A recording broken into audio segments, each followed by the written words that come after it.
Good morning. This is Sarah, your healthy carnivore in the UK.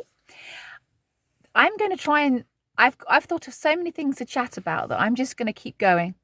So if you're one of the people that tune in to see messy Sarah, scruffy Sarah, messy car, you're going to love this. You're going to love this.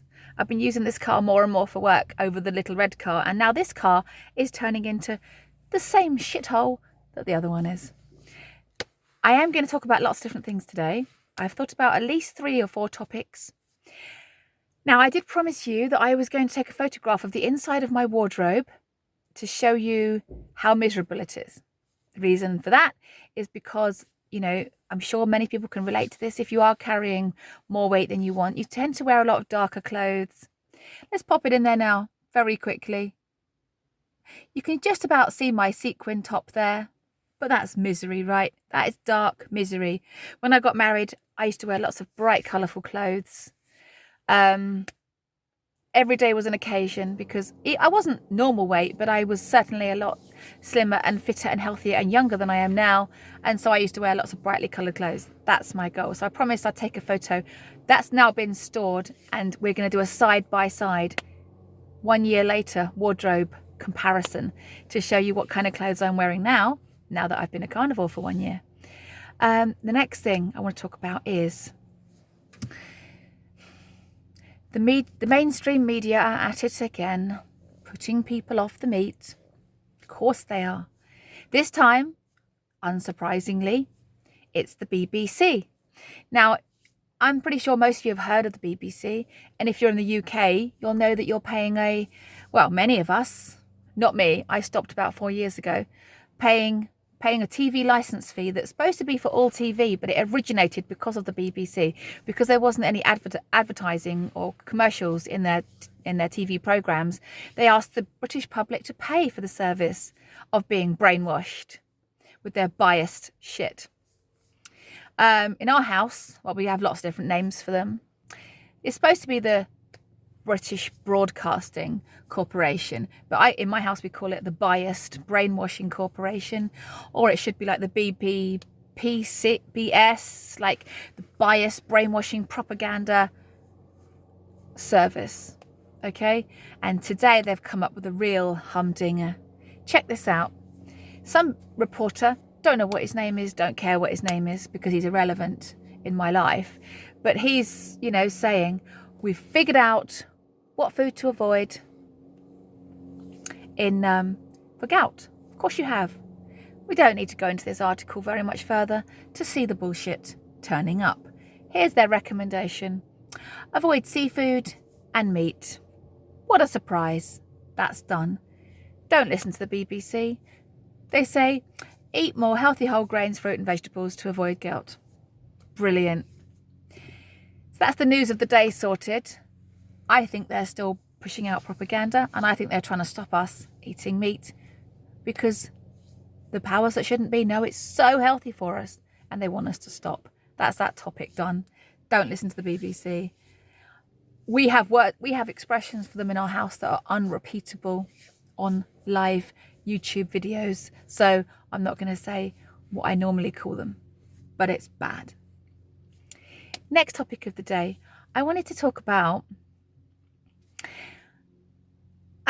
last week I talked about a film I watched in the 90s called Dangerous Minds, and it had Michelle Pfeiffer in it, and she was talking about giving people an A and then telling them they've got to keep it. Well, a song randomly came up on my YouTube feed as I was driving along just now, and it was the Coolio Gangster's Paradise song. It reminded me of the film again, and I thought to myself, wow, I bet Michelle Pfeiffer wishes she still looked the same as she did in her 20s and 30s and 40s, because if you are absolutely stunningly gorgeous in your teens, 20s and 30s and 40s, when you get to your 50s and 60s and 70s, it must really hurt to come out the other side not feeling as good. And I thought to myself, for me, it's going to be a bit different. This is all about that switching sides thing. This is about me thinking, actually, I've got a slight advantage over those people in that I wasn't the ultra slim, ultra fit, ultra gorgeous, stunning, like model type creature in my teenage years, 20s and 30s. So now I get to have my prime a bit older. And whereas they feel like they're going to seed probably and feeling like they're now in the worst part of their life, I am aiming for my 50s and 60s and even 70s to be my prime of life. Hear me out here. I think you know where I'm going with this. The only advantage I've got of being overweight all of my previous life is that now I get to improve on that. I get to be that woman who's now loving her life and loving the way she looks and loving her slimmer, trimmer, healthier body more and more every day, every month, every year, moving forward. I get to become a better version of myself. And that is quite powerful. And my topic really of this is all about, this whole topic of this video really is about, does carnivore make us feel powerful? I did a video that gave us hope. And now it's, does it make you feel powerful? And I have to say, anyone that's done carnivore for longer than 30 days should know what I mean about this feeling of being, it's not like we think we're anything super special as like, oh, we're better than everyone else, but we do have this feeling in us that we have become a stronger, healthier, more powerful, more optimistic, in control, slimmer, more muscly. You know, we're becoming the way we should have been in the first place, aren't we? We're just becoming that person. And your brain runs better, and your body runs better, and your joints run better, and your gut runs better. You can't help but feel more alive and more a little bit powerful. And when you've watched as much content as I have, you know that then there's a chance that you might actually be able to reverse stuff and prevent stuff that other people haven't heard about yet. And as Lisa Wiedemann said, it's about doing what other people don't want to do and are giving up doing. At this point, I would like to say, have a look in my description. I've got this, if you haven't seen it already, or you didn't watch all of it, give it another go. On the Homestead How channel, Kerry interviewed someone called, I think she's Coach Lisa. I've only just been introduced to her. I don't know how I haven't found out about her before. But she's 65, but my goodness me. If you've seen this interview, you'll already know what I'm talking about. You know, it is amazing. And she was in a mess. She was in a proper health disaster mess. She lost her first husband to being in a mess that he didn't want to change, but she then changed, and then she's now remarried. And she's 65, but she's got the energy of a teenager, the looks of somebody in their, you know, imagine the healthiest, slimmest, most healthiest woman in their 30s or 40s, and you've got her. And initially I didn't think I was going to watch the whole video because she's got a loud voice. She's very vibrant. She's got quite a loud voice, and I know that as a Brit, you know, as a British English person, who we tend to speak in a more sort of laid back way, and she's got this very strong, loud American booming voice. And to start with, I thought, I'm not even sure I'm going to be able to watch all of this, but please do. It is just when you think you couldn't learn anything else about the carnivore diet or the human body, she's got this whole new fantastic information, and it is based around our liver, the fatty liver, and how if your liver's inflamed and fatty, your whole body doesn't work properly, because the liver is so way more important in the body than people think, which is why the liver is the only organ in the body that can actually regenerate itself, because it is that important that if it feels like it's not doing very well, but you give it the right diet and take out the carbs, it will regenerate and become this amazing brand new organ again, in the right conditions, in the right health conditions, and the right diet, the right lifestyle. Amazing.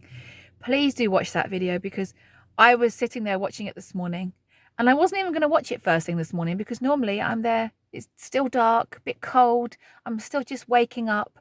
The last thing I want is some loud American woman going, "Whoa, you got to do this." But I watched it, I thought, no, come on. And I'm just sitting there going, wow, listen to this woman.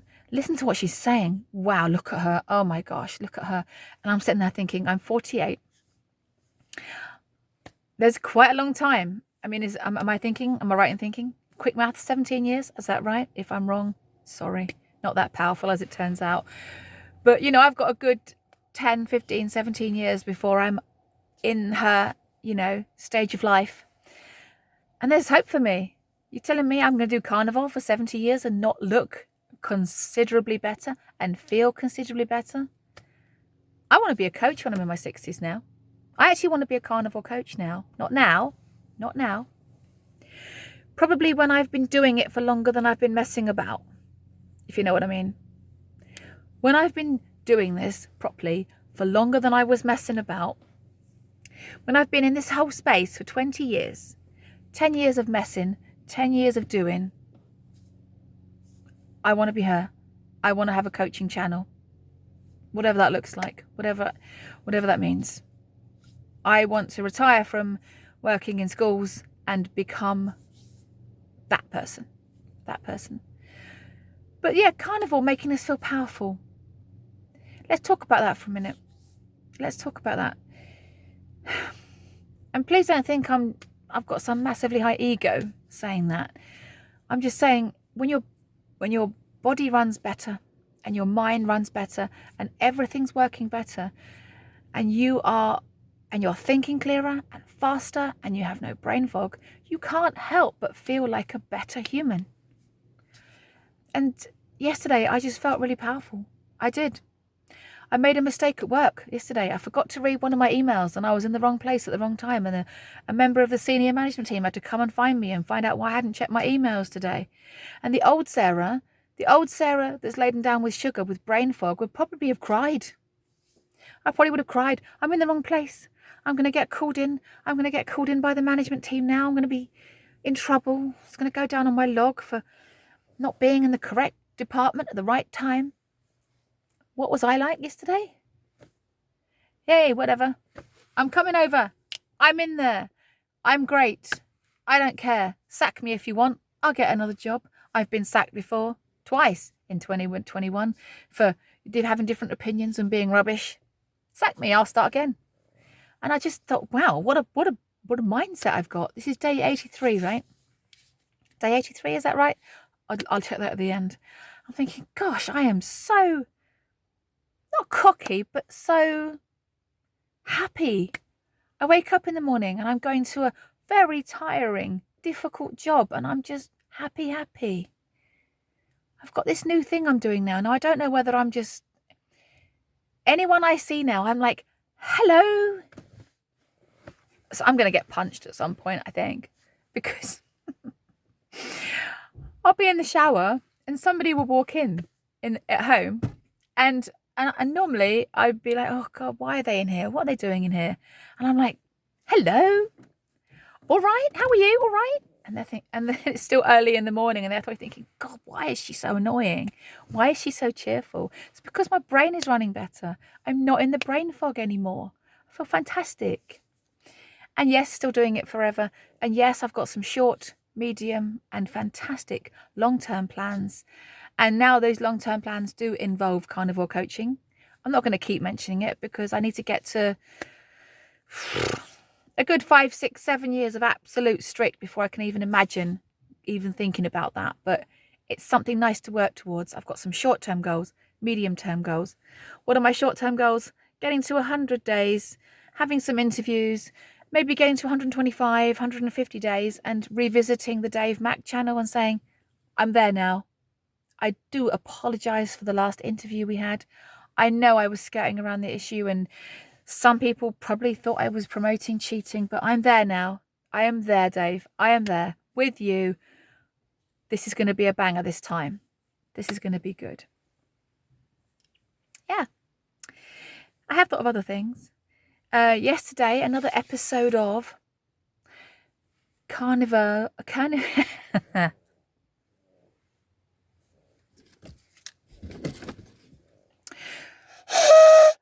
Another episode of Carnivore Conversation, which is called Carnivore.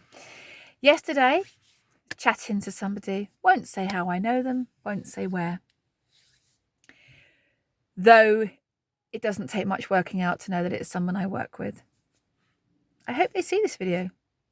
I hope they do. They won't though, because they have told me that they think being carnivore is completely unethical. So the chances of them being interested in my channel and watching any of my videos is not likely. But if they do and I get the sack, c'est la vie, I'll find something else to do, right? It is somebody that works within the confines of my school. And they said that they are, they're 4 years younger than me. And they want to get out soon because their body hurts too much to do the job. Okay. Of course, I'm sitting there thinking. So then I did say to them, well, the more I eat carnivore, the less plants I eat, the better my body runs and the less it hurts. Of course, they said, I don't buy that. I don't buy that at all. And I was like, that's okay. It's fine. It's fine. I'm used to people thinking I'm crazy. I'm used to people thinking I'm out of my tree. It's cool. I'm fine with it. I don't get upset. When people tell me I'm crazy or they don't buy it or anything, I'm so used to being called that it just goes straight over. But it is worth talking about. It is worth talking about the fact that we do have people wandering around in our world now who are in their 30s and 40s, and they are in pain, and so much in pain that they can't get up off the floor. I know I've had a little bit of problem getting up off the floor, but that's now stopped. You should see the speed I get up off the floor now in my nursery. You should see the speed of it. There is no pulling myself up, pushing myself up on anything. I can now get up without my hands touching anything really fast. I am still carrying around a lot of weight, so that is still a little bit of an effort, but there's no pain and it's not a struggle. I just do it. And even more now, which leads me on to my next thing I'm going to talk about. But I'm thinking, I've just told you that somebody that 4 years older than you has now lost all the pains in her body parts at 48 by not eating plants. And your response was, I'm not going to do that because it's not ethical. This does blow my mind. It does blow my mind. She's an amazing woman. I love her so much and she's so good to me. And I'm not saying anything bad about her at all. She's very fair on me. She totally, respects the way I eat. Well, probably not internally, but externally, I'm getting no insults or abuse. I am not saying this to disparage her. I'm just saying it does amaze me in society right now how a person can hear that you've taken away all your body pain eating a certain way, and they're instantly turning it down. This also appears in this Homestead How video with this coach Lisa person. She said that she was trying to coach some female to get their fertility back so they could have a baby that they so desperately wanted. This is the same topic, really. This is just leading into the same thing. And it all comes back to carnivore making you feel powerful. It all kind of leads back into the same thing. This person was told by their doctor they couldn't conceive. She's tried to coach them to do the carnivore diet to try and get them to conceive. And this person has basically turned around and said, I'm not doing that. That's crazy. I'm not doing that. And she still hasn't got pregnant. She still hasn't had that baby. I wonder what Dr. Kiltz would say about that. I know what he'd say about that. It is amazing to me. It is amazing to me. And it's very sad, isn't it? Maybe they're just not eating so much animal fat that literally their bodies are like, their brains just can't comprehend anything anymore. And it does make me feel incredibly sad. But leading on from this, if I now know that this member of staff is thinking she's not going to go into her, full retirement age, I don't know when she's going to stop. She might do another 2 years, she might do another 5 years, she might do another 10 years. So if a management person from the school has just looked into this, I don't know when she's going to stop. All I know is she's saying she's not going to full retirement age because her body can't cope with it. So I'm thinking there's only one way that I'm going to get through. So I've now got a new goal. This is what you might call a medium-term goal because it's for next July 2025. I want to be able to do, hopefully you know what I mean by this test. Sadly, but not surprisingly, the 3 men in my house, 52, 18 and 12, can do this. The sitting down cross-legged with your hands in the air and then getting back up. I'm betting that some of you can do that.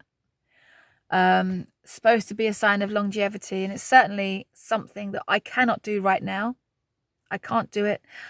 My muscles and my flexibility are not strong enough to lift my body weight up from that angle. I could do it. I have done it in the past, years ago, when I was very fit. When I got married, about 19 years ago, I could do it then, but not now. So I'm going to work on that. I'm going to keep trying to practice that. I'm going to do the sitting down movement, the graceful, as slow as possible sitting down movement every single day between now and July. And then every couple of weeks, keep trying to do the standing up one in the hope that I can do it by next July. Because she's watching me. This lady that I'm talking about is watching me. She keeps commenting on how much I'm changing shape. I've got a lanyard around my neck with a picture of me that was taken when I very first started at the school. And she's looking at that picture. And yesterday she did say, your face already looks different from in that picture. Okay, so on a weekly basis, she's telling me she's seeing a change in me. I'm telling her that my body doesn't hurt anymore. And I so hope that my body decides to start losing weight before next July. Please. Because, one of my massive whys, I've got so many whys, and one of them is obviously to help people. My main why, I think I should write it down. I think I should get a list written down somewhere of my whys from, top 10 whys. And number 1 is not turning out like my mum. Number 2 why is to help other people not turn out like my mum. And then downwards and downwards. And number 3 or 4 or 5 on the list is I want to be slim for the first time in my life. So let's get these whys. Also, it's not just about slimness. It's about panicking about finding a mole on your body and hoping it doesn't turn into something bigger. Having a pain somewhere in the body and hoping it's not something dodgy. All these things. To sail through menopause without struggling. I have heard so many carnivore women say that if you are a carnivore, you are not going to struggle through menopause, or your symptoms are going to be vastly reduced. Fantastic. Brilliant. I've had people laugh at me at that, by the way. So being powerful, feeling more powerful, more confident. And even though I haven't lost a great deal of weight, my brain is already there. My brain is already in that place. Give that girl an A. Give her an A. Because she's going to catch up. Just wish that my body would catch up to where my brain is, but it's coming. If I did have fatty liver, it's now either on its way out or nearly gone or whatever, because it is quite quick. You can lose fatty liver quite quickly on the carnivore lifestyle. So let's work on that. I see people out jogging as well. I see people out jogging that are, this is judgmental. I don't mean to be, but I just want to stick my head out the window and say, eat carnivore. Eat carnivore, please. Just go and eat carnivore. Yes, do some exercise, but it's 95% nutrition. It is 95%. Go and eat a load of meat. Give up the crap. See what you do. See what happens to your body. It will amaze you. I'm just so optimistic. I'm now going to press pause and think of something else to say, because I did have some more topics in my head, and I'm just going to go deep into my brain and find them. Another thing I'm planning is that, as you know, I have been drinking. I've had this fear of going completely oxalate free. I don't know why. I've just heard so many stories on oxalate dumping that I'm scared to go from that last little step from ultra low to 0. I don't know what funky symptoms I'm going to get, if I get any. And I can't control how that happens or when it happens. It might be that my body is so ultra low now that giving up that last little bit isn't going to make any difference to me at all. But I've been drinking a sorry, I've just had a fizzy drink. Water. Oh my gosh, I'm gonna have to show you now. It is in a plastic bottle. I am sorry. It is water though, okay? It is just water, right? I'm not it's no other kind of fizzy drink. Oxalates. I've been drinking a tea called well, I know that some other keto influencers that I've seen in the past have said if you've got to drink anything, go for rooibos, however you pronounce it, whatever. But I've noticed that the one that's green, that's unfermented and organic, barely tastes of anything. I find that the red one, the one that comes out red when you put the tea bag in, I find it's a bit too flavoured and too sweet for me, and it does make me actually feel, it does actually make me crave sugar for some reason. So I've managed to find this green one that's barely tastes of anything. I may as well just be drinking water. But I know that if I have a couple of cups of tea of that a day, I might be having 1 or 2 milligrams of oxalate a day. And I've got this feeling that I just want to get that gone. And I've decided that on the first day of the half term, so I've got 2 weeks now to go to a half term. This is a very long one. We've had an 8-week half term. It's been a long, tiring one. It's a brutal term, but we're getting through it. That week, I'm going on that first Saturday of that week, I am going to be drinking hot water only. And that is preferably forever. Whether I bring anything back into my life of a drink variety, I don't know. But it was an interview I saw this morning with Kerry from Homestead How and Anthony Chafee combined. And of course, neither of them drink coffee or tea or any kind of hot drink other than just water. They probably don't even drink hot water. They probably drink cold water. They're not a wuss like me. I live in the UK and still want that hug in the mug, you know. And but this morning they were kind of saying how they don't drink any hot drinks at all, and they were kind of just doing that little smile as if to say, yeah, we've made it in life. And I'm sitting there thinking, I've still got my little mug of tea. They're gonna, if they could see out of the TV screen and see me sitting there, they would think I was so pathetic. And if I want to be powerful and perfect, that's got to go. So, the end of this month, 2 weeks time, 2 weeks today. So we're on 83 days. Add 14 to that. You know, we're virtually at the 100-day mark. At that point, in the morning when I wake up and I want that hot mug, it's going to be just plain filtered boiling water in a mug. And I'm going to be fine, because I don't know why I'm throwing the toys out of my cot over this. I really don't. Because just before I make the drink, I'm like, I don't want to have just water. I don't want to have just water. No, no, no. But then I'll put some brilliant video on the TV. I've got the TV to myself. I'll put some fantastic YouTube video on with an amazing interview like the one I saw this morning. And then I don't even care what I'm drinking. I'm so engrossed in what they're saying. I'm going to have to start putting my blue blockers on in the morning though, aren't I? Because I'm now up before the sun. So I'm going to have to get my old blue blockers on. I'll remember to do that tomorrow. So when I'm sitting there with my blue blockers on, watching some fabulous interview with some successful carnivores, I'm so engrossed in what they're saying, I've forgotten about what's in the mug. It's pathetic. It's so pathetic, Sarah. Come on. So at the 100-day point, or 99-day point, I am going supersonic. And then in December, I will be going lion.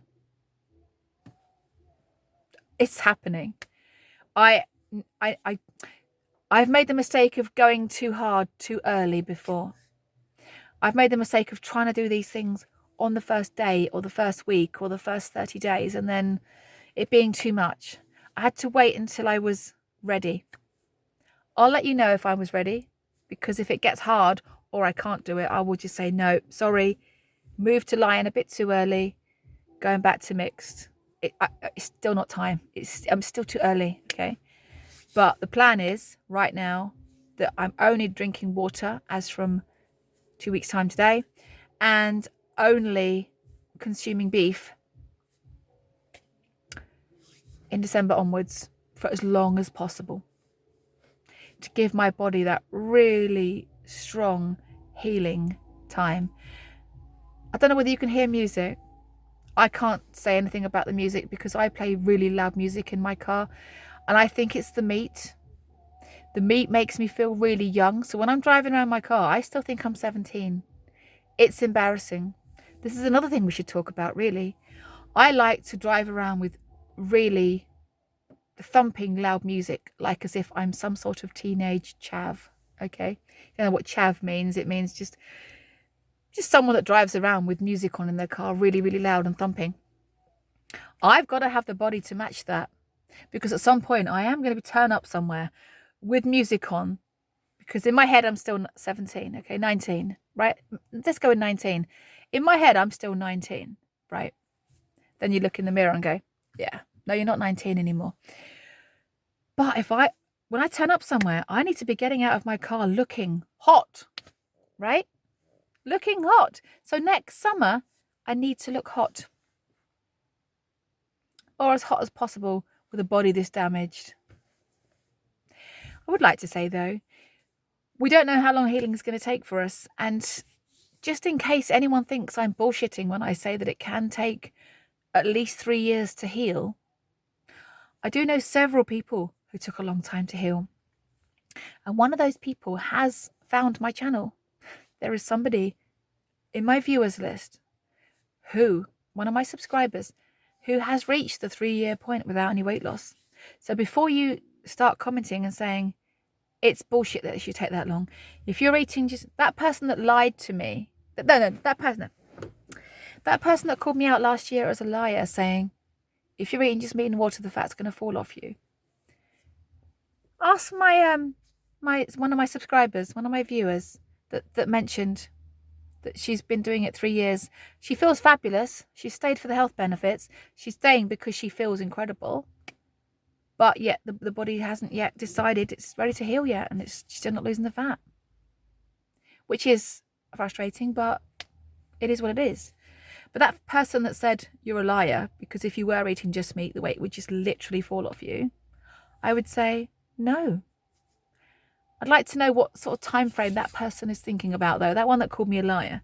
I'd like to know what they think should happen to the average 45-year-old female on Carnivore, and what time frame they should be expecting the weight to just go and fall off. I'd love to know their opinion on that. I've just realised I've done 33 minutes on this one. It's partly because I'm just waiting for my son to come out of his football training and I've got a lot of time. It's partly because I just had lots of things going around in my brain this morning and I wanted to talk to you guys about it. It's partly because some of you genuinely love me when I go off on a rant and a waffle. And it's partly because I'm still trying to get my watch hours up so that I get the special email from YouTube to say, yay, you made it. Your channel is now good. Yeah, I think that's pretty much it. If I think of anything else later, obviously that's going to appear in tomorrow's video. I think today's day 83. If it's not, I really apologise. When I upload it, I'll work out which day it is. And then that means tomorrow 84. And in the half-term week, it'll be up to 100. And I've got a couple of interviews lined up. We've got the Halloween special with Carl from The Primal Lifestyle.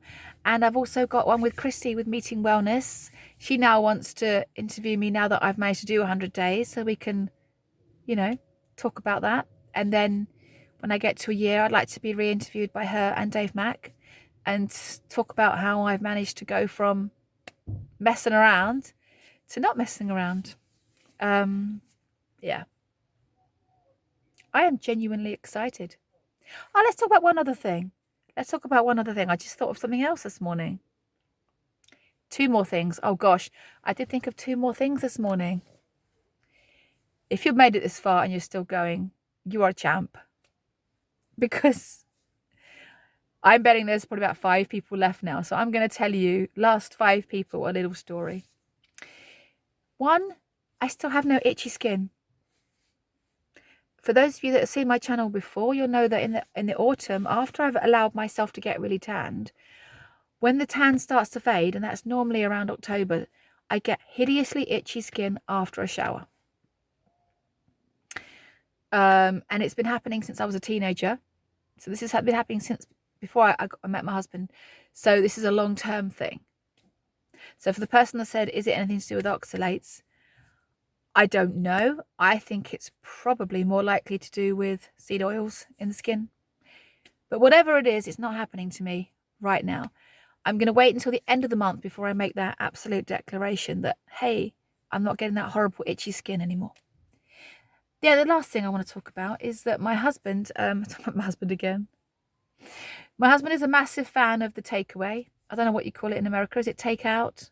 When you go to somewhere and you buy food that's made by somebody else and you bring it home.